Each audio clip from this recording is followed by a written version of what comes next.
జో పిండి నిజంగానే తిప్పాము పిండి అసలు దరిద్రకుండా వెరకల దుబ్బులో ఉన్నాడు ఆయన ఉన్నాడు నీకు చూపించిండు పగ తెచ్చుకోవాలి తావడ పగులుంది పళ్ళ పళ్ళ మీకు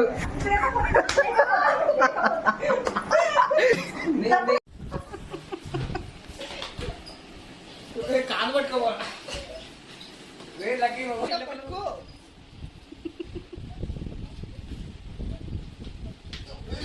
అరే హోలీ అనుకుంటారా పౌడర్ మొత్తం నాశనం చేస్తారా రే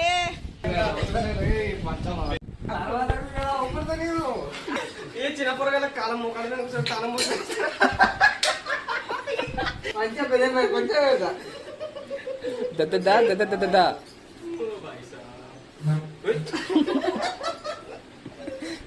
ముందరికేం జరుగుతాను చూసిర్రా పౌడర్ అంతా నాశనం చేస్తారు మీరు ముగ్గురు కలిసి